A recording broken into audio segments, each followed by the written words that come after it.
bentornati alla nostra rubrica di approfondimento La libertà esige verità. Oggi è una puntata diciamo speciale perché parleremo della nostra lingua, la lingua siciliana. A proposito, siamo qui con il nostro esperto in lingua siciliana Afonso Genchi, nonché coautore del famoso TG Supermundo, il primo TG al mondo in lingua siciliana. Oltre ad essere coautore, è colui anche che cura tutto quello che è la lingua italiana, la lingua siciliana, quindi ha un ruolo primario nel TG Afonso Genchi, è giusto dirlo perché è una persona che non compare ma alla fine ci mette il cuore, ci mette l'anima, ci mette la testa ed è giusto riconoscere a Afonso Genchi quello che è giusto, come si dice, dare a Cesare quello che è di Cesare. Fatta questa premessa, inizierei con la prima domanda. Il siciliano è una lingua o un dialetto? Ma bisogna mettersi d'accordo sul significato di dialetto e lingua per poter rispondere a questa domanda. Diciamo che in genere in tutto il mondo il siciliano verrebbe e viene considerato una lingua. Infatti per dialetto normalmente si intende un idioma che viene fuori dalla corruzione di una lingua ufficiale. Ora, come forse tutti saprete, il siciliano non è la corruzione della lingua ufficiale dello Stato italiano, cioè dell'italiano, e dunque non è un dialetto dell'italiano. Quindi diciamo che sarebbe più corretto, a mio parere, a parere di molti linguisti non italiani, definire il siciliano una lingua, in particolare una lingua regionale, ed è proprio con questo termine che vengono definite tutte quelle lingue, diciamo chiaramente ormai visto che ci siamo sbilanciati, tutte quelle lingue che si parlano in Europa in zone ristrette rispetto alla estensione normale degli stati. Questo che sto dicendo è scritto in un trattato europeo che si chiama Carta Europea per le lingue regionali appunto e minoritarie, che è stato sottoscritto da moltissimi paesi europei, tutti praticamente, ma ai noi non è stato ancora ratificato da alcuni di essi, in verità molto pochi, tra i quali però c'è anche l'Italia. In questo trattato che impegna i paesi che lo firmano a promuovere nell'ambito dei loro territori le lingue regionali, come lingua regionale viene proprio definita una lingua che è parlata in parte del territorio dello Stato, che può anche non essere ufficiale, e ora ritorneremo sul concetto di lingua ufficiale e lingua non ufficiale, e che comunque è diversa dalla lingua ufficiale e non è un dialetto della lingua ufficiale. Quindi la definizione di lingua regionale si ha in un documento ufficiale europeo riconosciuto da tutti gli stati, per cui io non credo che ci siano più dubbi quando affermo che il siciliano è una lingua regionale, così in tutto il mondo viene considerato, e quindi non capisco perché noi invece dobbiamo continuare a dire che è un dialetto. Non c'è nulla di male nel dirlo, ovviamente, però per dialetto io preferisco intendere quella lingua, quell'idioma, ecco, visto che diciamo dialetto non usiamo lingua, quell'idioma che risulta dalla corruzione della lingua ufficiale dello Stato.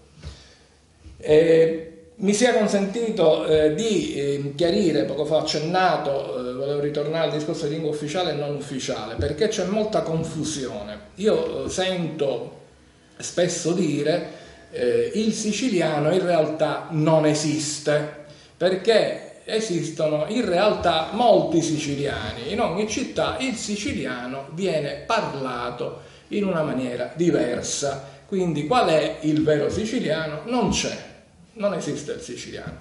Ecco, Cioè come non esiste il siciliano? Molti affermerebbero così, anche devo dire persone di una certa cultura. Ho sentito affermare questa cosa che ho detto poco fa.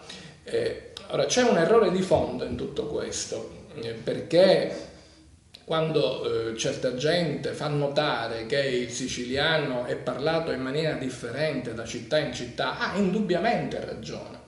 ma questo è lo stato normale di qualsiasi lingua. Anche l'italiano è parlato in maniera differente da regione a regione.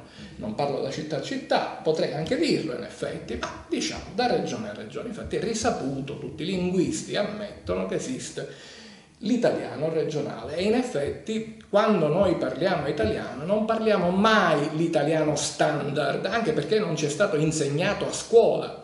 A scuola ci insegnano a scrivere l'italiano standard, ma non a parlarlo, perché parlare l'italiano standard significherebbe usare correttamente le brevi, le aperte e le chiuse, le O aperte e le O chiuse, cosa che non facciamo. Significherebbe usare correttamente il rafforzamento fonosintattico, che è difficile da spiegare qua in pochi minuti, cosa che non facciamo, per cui il prodotto finale del nostro italiano è diverso da regione a regione. Nessuno parla l'italiano standard in Italia, meno coloro i quali, quelle pochissime persone, soprattutto per questioni professionali, quali gli attori o una volta gli annunciatori televisivi, studiano e fanno dei corsi di dizione adeguati. Questi parlano, sono le poche persone in Italia che parlano l'italiano standard.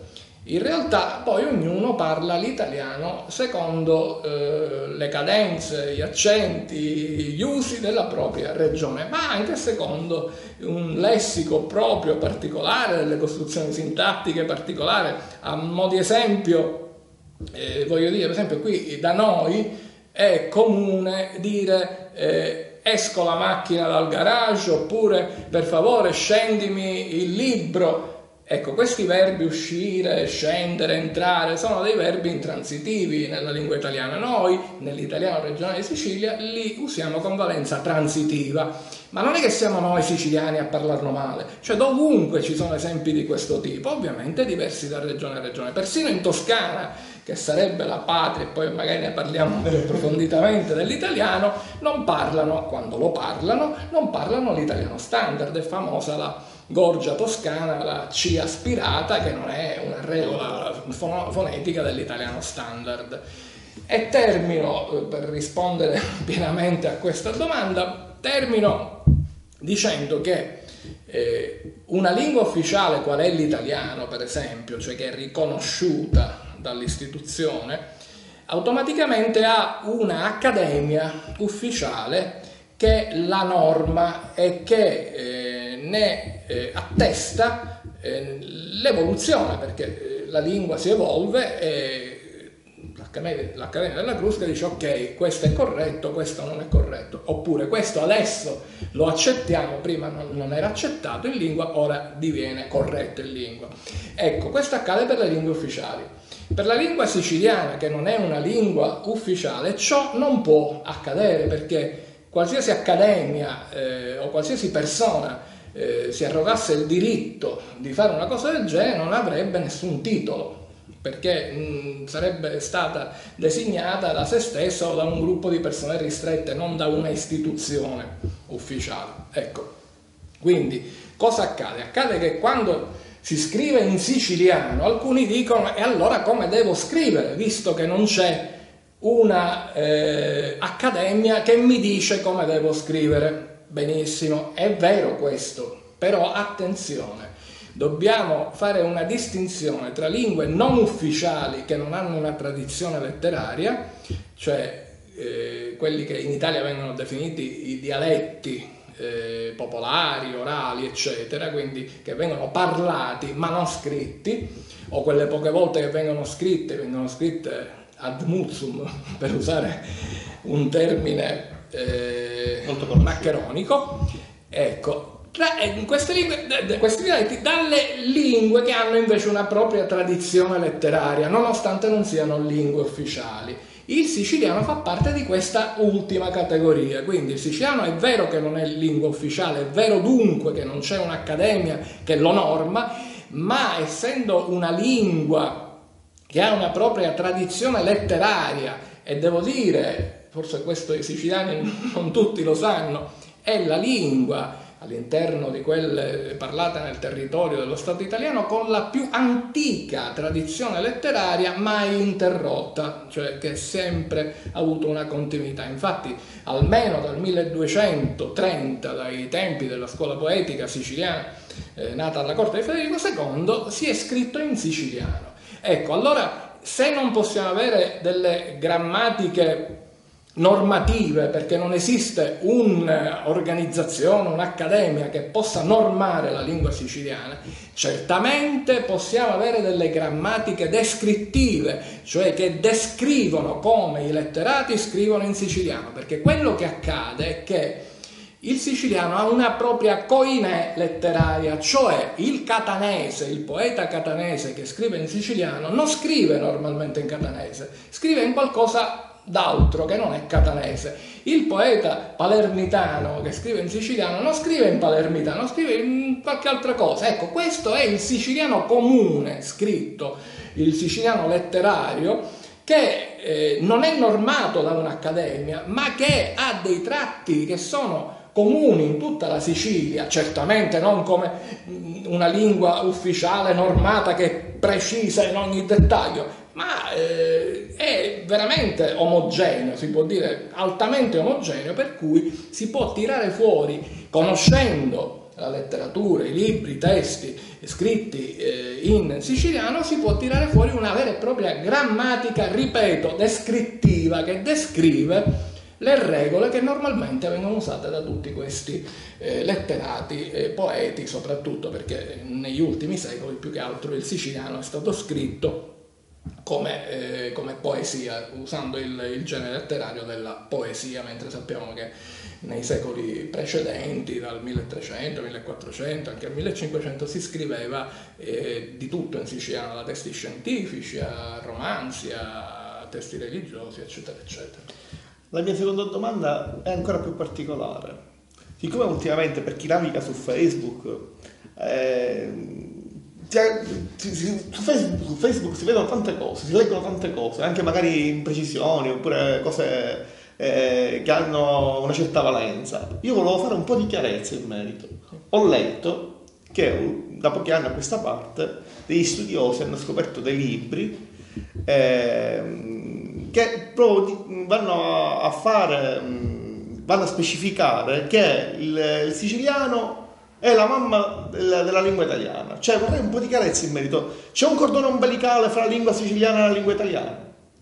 Bene, sì, praticamente cosa accade? Accade che nel passaggio dal latino alla lingua volgare, questo passaggio a livello orale accade un po' in tutte le parti di quella che oggi è l'Italia, però a livello scritto accade in Sicilia per la prima volta, cioè la prima lingua volgare, il primo volgare che assurge a lingua colta letteraria è il siciliano. Ciò accade, come avevo precedentemente detto, proprio nel XIII secolo, intorno al 1230, almeno quello che ci è arrivato ci dice così. Non sappiamo se anche prima si fosse scritto qualcosa in siciliano, ma certamente dal 1230 si inizia a poetare in siciliano all'interno della corte di Federico II. Gli stessi funzionari di corte, quindi stiamo parlando dei notai, appunto, dei funzionari, eccetera, iniziano a dilettarsi nel comporre dei componimenti poetici e non scelgono la lingua latina o un'altra lingua, ma scelgono proprio la lingua siciliana. Ecco, però di quale siciliano si fossero serviti ne siamo venuti a conoscenza relativamente da poco, per voi dire, perché parliamo sempre di secoli, perché in un primo tempo, cioè fino al XVIII secolo, si credeva che quello che c'era aggiunto dei componimenti della scuola poetica siciliana attraverso i manoscritti soprattutto il Vaticano Latino, ma anche altri manoscritti, fossero dei testi originali, cioè gli autori della scuola poetica siciliana avessero scritto quei componimenti davvero così come li possiamo leggere in questi manoscritti, in questi codici. Nel 1790 accade un avvenimento, accade che un filologo italiano, il Tiraboschi, trova un libro, un manoscritto, mai dato alle stampe, di un filologo modenese, un certo Barbieri, del 1500 circa, e in questo manoscritto il Tiraboschi legge che il Barbieri trascrive, quindi il Barbieri afferma di trascrivere in questo suo manoscritto dei testi della scuola poetica siciliana copiati da un libro siciliano cosiddetto di cui che è andato perduto perché non sappiamo cosa fosse. Ecco, questi testi, che poi in realtà c'è un solo componimento intero, che è il Pirmeucoria Ligrari di Stefano Protonotaro. Ecco, questi testi sono scritti in una lingua molto diversa da quella lingua in cui sono scritti tutti gli altri testi fino allora conosciuti tramite quei manoscritti di cui parlavamo prima, quei codici, il Vaticano Latino, eccetera. Quella lingua si assomiglia molto all'attuale italiano, invece questa lingua che il Tiraboschi trova nel libro del Barbieri, io neanche direi si assomiglia molto al siciliano, è siciliano. Ecco, allora questo evento è un po' un evento cardine nella storia anche della lingua italiana, perché da allora, dopo un primo momento di confusione in cui qualcuno disse ma forse è un falso, no, poi si verificò che effettivamente quei testi scritti in questo libro del Barbieri erano dei testi originali della scuola poetica siciliana. Pertanto tutti gli altri che ci sono aggiunti tramite i manoscritti sono dei testi copiati e tradotti da dei toscani, fiorentini, livornesi, pistoiesi, che trovandosi di fronte dei testi della scuola poetica siciliana, per renderli comprensibili alla loro gente, li traducevano, li trascrivevano e li traducevano nella lingua del posto. Così ritorniamo a quello che dicevi prima, cioè recentemente sono state scoperte anche delle altre traduzioni, perché fino ad ora si sapeva soltanto di questi scritti in toscano, tradotti in toscano della scuola poetica siciliana, ma addirittura sono stati trovati dei testi tradotti in friulano, o almeno una lingua di area veneta, e addirittura è stata datata questa, non è un testo intero, è sempre un frammento, si chiama frammento zurighese perché è stato trovato in una biblioteca di Zurigo da una studiosa calabrese, e si è potuto datare questo testo perché questa frase, questo frammento di componimento poetico della scuola poetica siciliana era inserita in un foglio dove c'erano altre cose scritte. Da queste altre cose si è potuto capire che la data di questo documento è praticamente contemporanea alla scuola poetica siciliana, quindi stiamo parlando di anni intorno al 1235 e cose del genere. Ma sono stati trovati anche dei frammenti di poesie della scuola poetica siciliana tradotti in lingue di area lombarda, ma anche bolognese. Questo comunque era noto già da tempo. I notai bolognesi a margine dei loro atti scrivevano dei testi della scuola poetica siciliana tradotti nella... Mi sembra datati, scusami se Sì, ti interrompo, da un periodo che va dal 1270 al 1290. Sì, per i bolognesi siamo più in alto, per il manoscritto, per il frammento zurighese, come dicevo prima, siamo addirittura a 1235 circa. Ci sono poi anche delle ipotesi, devo dire, non tutti gli studiosi ancora hanno delle idee chiare su altri componimenti che non fanno parte della scuola poetica siciliana, ma che potrebbero essere scritti, quindi in volgare, in un periodo precedente alla nascita della scuola poetica siciliana. Questi componimenti sono stati ritrovati nel nord Italia, ma c'è molta discussione su quale fosse la originaria lingua in cui furono scritti all'inizio. Ancora ci sono delle discussioni, ma quello che sostengo io è che non mi sorprenderei se un giorno si dovesse scoprire, sempre che esistano ancora dei frammenti, dei documenti, si dovesse scoprire che non solo alla corte di Federico II si scriveva in lingua siciliana, ma anche, forse, è un'ipotesi, per carità anche un po' azzardata per certi versi, ma non del tutto, anche alla corte di Ruggero II, perché certamente alla corte di Ruggero II si scriveva, ecco, c'era un ambiente culturale molto simile a quello che poi si venne a creare alla corte di Federico II. Chissà se già all'epoca normanna qualche componimento non fosse stato scritto in siciliano. Fonso, un'ultima domanda, perché il tempo è tiranno. Io lo chiedo, cosa ci dobbiamo augurare per la lingua siciliana? Sappiamo benissimo che ancora dopo tanti anni non c'è un testo in lingua siciliana diffuso alle scuole elementari, alle scuole medie, all'università. Cioè, ci potrebbe essere la possibilità di riuscire ad arrivare ad entrare nelle scuole con un testo in lingua siciliana? Ma in effetti è stata approvata una legge 2 anni fa, per cui se questa legge fosse attuata, perché ancora non è stata attuata, si dovrebbe insegnare in tutte le scuole di ogni ordine e grado, nell'ambito sempre della regione siciliana, si dovrebbe insegnare il patrimonio linguistico siciliano.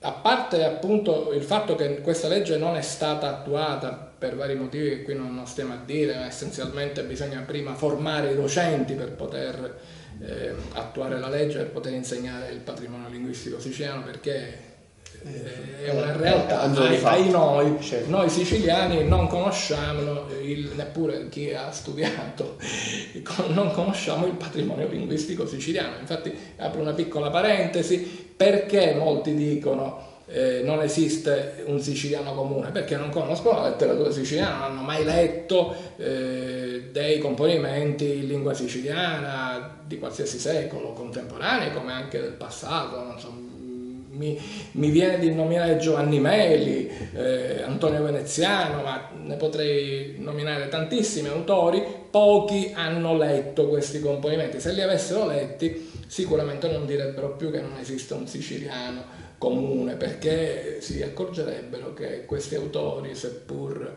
per esempio il Martoglio di Catania o il Meli di Palermo, scrivono praticamente nella stessa lingua, non scrivono in catanese o in palermitano. Ma ritornando alla domanda, cosa ci dobbiamo augurare per la lingua siciliana? Io dico sempre che la sorte di una lingua la decide il popolo che la parla. Se vuole continuarla a tenere in vita è molto facile, insomma, basta attivarsi, pressare sulle istituzioni e più che altro fare come si fa in tutte le parti di Europa. Infatti c'è da dire che negli ultimi 20 anni, da quando si è scoperto che il bilinguismo, cioè la possibilità di apprendere 2 lingue sin dall'infanzia, indipendentemente dall'importanza di queste 2 lingue, facilita l'apprendimento scolastico generale, facilita l'apprendimento soprattutto di una terza, di una quarta lingua, quindi delle lingue straniere. In parole povere, il bilinguismo ha tanti di quei vantaggi. Addirittura l'ultima ricerca dice che le persone bilingue più difficilmente si ammalano d'Alzheimer, e se si ammalano d'Alzheimer si ammalano in ritardo rispetto ai monolingue. Dico, questo è uno dei tanti esempi, ma potrei dire almeno 20 punti a favore del bilinguismo. Da quando si sono scoperte queste cose, questi vantaggi del bilinguismo, tutte quelle parti d'Europa in cui esiste una lingua locale e regionale hanno iniziato a usarla, a insegnarla nelle scuole, a far crescere i propri figli bilingue. Ecco, non so cosa vogliamo fare noi siciliani, questo dipende esclusivamente da noi. Io ovviamente mi auguro che apriamo un po' gli occhi, guardiamo anche a cosa sta succedendo in altre parti del mondo, in Galles, in Catalogna, nel Paese Basco, in Galizia, in tante altre parti d'Europa, e se vogliamo seguire il trend, credo che sarebbe una cosa certamente utile e importante dal punto di vista culturale, ma che ha dei vantaggi concreti anche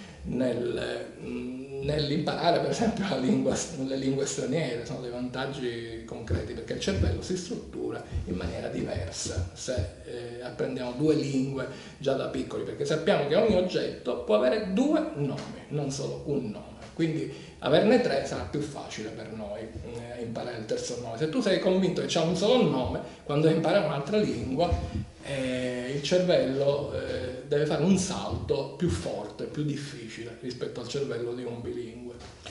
Scusami, mi sta venendo in mente una cosa. Quindi dovremmo, per ottenere questo, dovremmo sensibilizzare i nostri politici siciliani. Certo. Sia a livello regionale che a livello nazionale. A livello nazionale mi sembra molto difficile, perché l'Italia è tradizionalmente un paese dialettofobo, cioè contro le lingue regionali, per questo non è stato attuato il trattato, che pure è stato firmato, il trattato europeo. Però certamente a livello regionale potrebbe essere più facile, ed è stato più facile in altre regioni, per esempio in Sardegna. Forse queste notizie manco arrivano, no? Sì, non arrivano. Ecco, in Sardegna la lingua sarda è una lingua ufficiale, co-ufficiale assieme all'italiano. Quindi la Sardegna ha 2 lingue ufficiali, l'italiano, che è ufficiale in tutto il territorio dello Stato italiano e logicamente anche in Sardegna, e il sardo, che è lingua ufficiale soltanto in Sardegna. Quindi viene studiato insieme all'italiano? Certamente, e tutti gli scritti, documenti ufficiali della regione autonoma di Sardegna vengono scritti tanto in italiano come in sardo, cosa normale che accade in Catalogna, nel Paese Basco, in tantissimi posti. Qui diventa un'opera, Sì, qui forse qualcuno potrebbe un po' storcere, perché io credo che abbiamo un grosso problema di natura psicologica, non c'entra niente con la linguistica, ma proprio psicologica. Cioè, spesso tendiamo a disprezzare ciò che è nostro, ciò che fa parte della nostra cultura, ciò che invece normalmente in qualsiasi altro popolo, in qualsiasi altra regione d'Europa non accade, anzi si cerca di tenere in vita, di valorizzare. È come se avessimo un senso di inferiorità. Io direi di sì, ma qui il discorso è molto lungo, ci sono delle ragioni storiche che giustificano tra virgolette questo senso di inferiorità, però siccome non ha motivo d'essere, io credo che bisogna fare un lavoro, anche un percorso personale di liberazione da questi complessi e di diventare un popolo normale, di non far estinguere una lingua. L'UNESCO sta cercando proprio di trasmettere a tutti gli stati del mondo questa sensibilità verso il patrimonio culturale linguistico, perché, e qui anche non so quanti sanno queste cose, nel mondo esistono moltissime lingue ci sono circa 6.000-7.000 e ogni 14 giorni, ogni 2 settimane se ne estingue una, il che è gravissimo perché si perde un patrimonio culturale di suoni, di significati eccetera, così come per gli animali accade, no? Che si cerca di evitare che si estingua una specie. L'UNESCO sta cercando di sensibilizzare tutti gli stati del mondo affinché le lingue a rischio di estinzione vengano tutelate, quindi promosse. Quindi dovremmo tutelare la nostra lingua siciliana. Certamente, devo dire che la lingua siciliana è ancora molto forte, tant'è che nella penultima edizione del libro rosso dell'UNESCO delle lingue a rischio di estinzione veniva classificata nella 6ª categoria. La prima categoria è quella delle lingue già morte, estinte. Poi piano piano si arriva alla sesta, che sono le lingue che non corrono alcun pericolo di estinzione. Lì c'era l'inglese, l'italiano, lo spagnolo e il siciliano.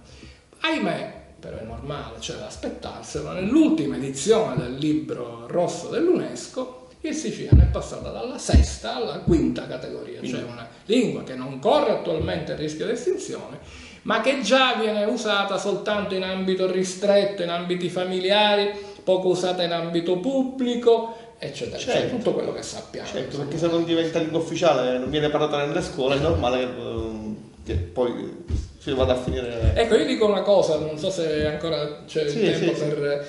Io dico, quelle persone che dicono sì, dobbiamo salvare il siciliano, ma non insegnarlo nelle scuole, ecco, non hanno capito nulla, mi dispiace se qualcuno si offenderà, non hanno capito nulla. Come possono pretendere che una lingua possa ancora salvarsi, quindi evitare di estinguersi nel 2000, quando i grossi mezzi di informazione e l'istruzione di massa hanno un'influenza enorme? Come pensano di mantenere la lingua siciliana senza che entri almeno in questi due canali, cioè nel mondo della scuola e nel mondo dei media? È davvero pazzesco pensare una cosa del genere, non sta né in cielo né in terra. Quindi chi vuole salvare il siciliano deve assolutamente volerlo all'interno dell'istruzione scolastica, e anche picchino pure che si abbiano delle trasmissioni come facciamo un auge con TG Stupor Mundi, onde si parla siciliano. E con questa bellissima conclusione in lingua siciliana salutiamo il pubblico. San Benedica a tutti. San Benedica.